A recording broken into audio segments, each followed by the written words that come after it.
K മധു കൂടി ഇപ്പോൾ കോഴിക്കോട് നിന്ന് നമുക്കൊപ്പം ചേരുന്നുണ്ട്. മധു, MK മുനീറുമായി ബന്ധപ്പെട്ടാണ് വലിയ അഭ്യൂഹങ്ങളൊക്കെ ഉണ്ടായിരുന്നത്. പക്ഷേ അദ്ദേഹത്തിന് ഇപ്പോൾ സീറ്റില്ല എന്ന് വ്യക്തമായിരിക്കുന്നു. 2 സീറ്റുകൾ ചേലക്കരയും പുനലൂരോ ചടയമംഗലാണ് ഇനി വരാനിരിക്കുന്നത്. എങ്ങനെയാണ് പൊതുവെ ഈ ഒരു പട്ടികയെ കാണാൻ കഴിയുക? തങ്ങൾ പറഞ്ഞ പോലെ യുവാക്കൾക്ക് പ്രാതിനിധ്യം നൽകിയിരിക്കുന്നു. പക്ഷേ MK മുനീറിനെ മാറ്റി നിർത്തൽ അത് ഏതെങ്കിലും വിധത്തിൽ ഇനിയൊരു ഒരു ചർച്ചയിലേക്ക് പോകാൻ ഇടയുണ്ടോ? സാധ്യത വളരെ കുറവാണ്. അല്പസമയത്തിനകം MK മുനീറിൻ്റെ പ്രതികരണം നമുക്ക് ലഭ്യമാകും. ഫാത്തിമ തഹ്ലിയയുടെ പ്രതികരണം ലഭ്യമാകുന്നു. പക്ഷേ ലീഗ് അക്ഷരാർത്ഥത്തിൽ വളരെ ആവേശകരമായൊരു പട്ടിക ജനങ്ങൾക്ക് മുന്നിൽ വച്ചിരിക്കുന്നു എന്നാണ് ഈ ആദ്യ പ്രതികരണമായി പറയാനുള്ളത്. കാരണം പല മത്സരങ്ങളിലും ഇഞ്ചോടിഞ്ച് പോരാട്ടം ഉറപ്പിക്കുന്ന വിധത്തിലാണ് ഇപ്പോൾ ലീഗിൻ്റെ പട്ടിക വന്നിട്ടുള്ളത്. ഉദാഹരണത്തിന് കോഴിക്കോട് കുന്നമംഗലത്ത് റസാഖ് മാസ്റ്റർ നിൽക്കുന്നു, പേരാമ്പ്രയിൽ ഫാത്തിമ തഹ്ലിയ നിൽക്കുന്നു, കൊടുവള്ളിയിൽ PK ഫിറോസ് നിൽക്കുന്നു, കോഴിക്കോട് സൗത്തിൽ മുനീറിന് പകരം VK ഫൈസൽ ബാഗു നിൽക്കുന്നു. ഈ 4 മണ്ഡലങ്ങളിലും ഇത്തവണ കടുത്ത പോരാട്ടത്തിലേക്ക് മാറുന്നു എന്നുള്ളതാണ് പ്രത്യേകത. കാരണം ഓരോ മണ്ഡലത്തിലും അതിനനുസരിച്ചുള്ള വിധത്തിൽ ഈ സ്ഥാനാർത്ഥികൾ കഴിഞ്ഞ തെരഞ്ഞെടുപ്പുകളുടെ ഒരു കണക്ക് പരിശോധിക്കുകയാണെങ്കിൽ നല്ല സ്ഥാനാർത്ഥികൾ വരികയാണെങ്കിൽ കടുത്ത മത്സരത്തിലേക്ക് എത്താവുന്ന മണ്ഡലങ്ങളാണ് ഇത്. അത് ഇത്തവണ ആവർത്തിക്കാൻ കഴിയും എന്ന് ലീഗ് വിശ്വസിക്കുന്നുണ്ട്. മഞ്ചേശ്വരത്ത് AKM അഷ്റഫ് ഒരു തവണ കൂടി കഴിഞ്ഞ തവണ ആദ്യം മഞ്ചേശ്വരം ഉപതെരഞ്ഞെടുപ്പുമായി വന്നു, പിന്നീട് മണ്ഡലം പിടിച്ച അഷ്റഫ് കുറെ കൂടി ശക്തമായി കടന്നു വരും എന്ന് ഇത്തവണ ലീഗ് പ്രതീക്ഷിക്കുന്നുണ്ട്. കാസർഗോഡ് കല്ലട്ര മായനാജിയാണ്, അഴീക്കോട് കരീം ചേളേരിയിരിക്കുന്നു, കൂത്തുപറമ്പ് ജയന്തി രാജൻ. UC രാമന് ശേഷം ഒരിക്കൽ കൂടി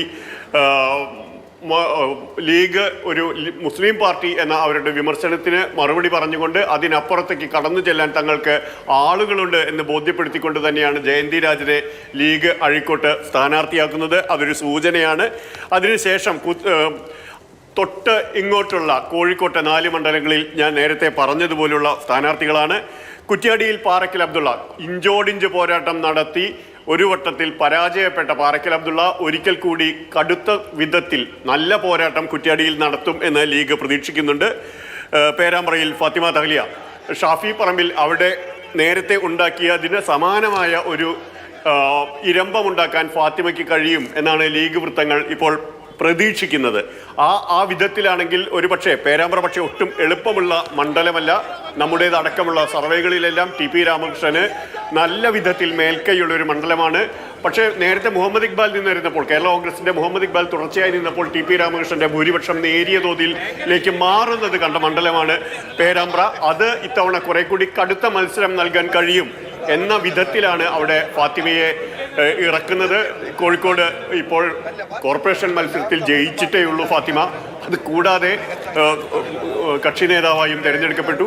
കുറച്ചുകൂടി ഓളമുണ്ടാക്കാൻ കഴിയുന്ന ഒരു സ്ഥാനാർത്ഥിയാവും ഫാത്തിമ എന്ന് അവിടെ ലീഗ് പ്രതീക്ഷിക്കുന്നുണ്ട്.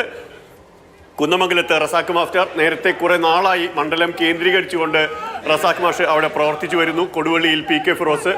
അവിടെയും ഈ മണ്ഡലങ്ങളിലും ഒരു ചെറിയ കൗതുകമുള്ളത് കുന്നമംഗലത്ത് ഫിറോസും കൊടുവള്ളിയിൽ റസാഖ് മാസ്റ്ററും വരും എന്നുള്ളൊരു സൂചനയായിരുന്നു ഇന്നലെയും പല കേന്ദ്രങ്ങളിൽ നിന്ന് വന്നത്. അത് മാറുന്നു. അതിനപ്പുറത്ത് അപ്രതീക്ഷിത സ്ഥാനാർത്ഥി കോഴിക്കോട് സൗത്തിൽ VK ഫൈസൽ ബാബു ആണ്. ഇതേപോലെ തന്നെ യൂത്ത് ലീഗിൽ നിന്ന് കടന്നു വന്ന് നല്ല വിധത്തിൽ പ്രവർത്തിക്കാൻ കഴിയുന്ന ചെറുപ്പക്കാരൻ എന്ന പ്രതീക്ഷ ഫൈസൽ ബാബുവിലുണ്ട്.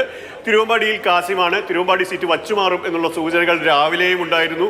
പക്ഷേ അത്തരത്തിലുള്ള സാധ്യതകൾക്ക് രാവിലെ അരുൺ മലപ്പുറത്ത് നിന്ന് റിപ്പോർട്ട് ചെയ്തിരുന്നു. മലപ്പുറത്ത് നിന്ന് അജയ് മോഹൻ അടക്കമുള്ളവർ ഇതുമായി ബന്ധപ്പെട്ട് എതിരഭിപ്രായങ്ങളും ഉന്നയിച്ചിരുന്നു. മലപ്പുറത്ത് ഒരു സീറ്റ് കൂടി ലീഗിന് വിട്ടുകൊടുക്കരുത് എന്ന വിധത്തിൽ. കോഴിക്കോട് ഈ മേഖലകളിൽ ഈ കോൺഗ്രസ് ലീഗ് കോംബോ വളരെ കൃത്യമായി കഴിഞ്ഞ കുറച്ചു കാലമായി പ്രവർത്തിക്കുന്നത് നമുക്ക് കാണാം.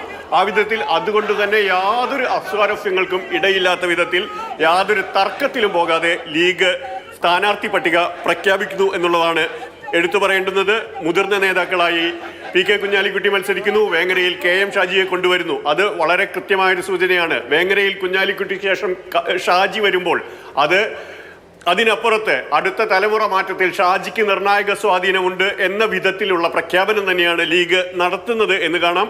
പെരിന്തൽമണ്ണയിൽ നജീബ് കാന്തപുരം തലനാരിഴയ്ക്ക് ജയിച്ച നജീബ് അതിനുശേഷം അവിടെ നടത്തിയ പ്രവർത്തനത്തിലൂടെ ശ്രദ്ധേയനായി മാറിയിരുന്നു. നജീബ് അവിടെ വീണ്ടും ഒരിക്കൽ കൂടി സ്ഥാനാർത്ഥിയാവുന്നു. മങ്കടയിൽ മഞ്ഞളാംകുഴി അലി വീണ്ടും നിൽക്കുന്നു.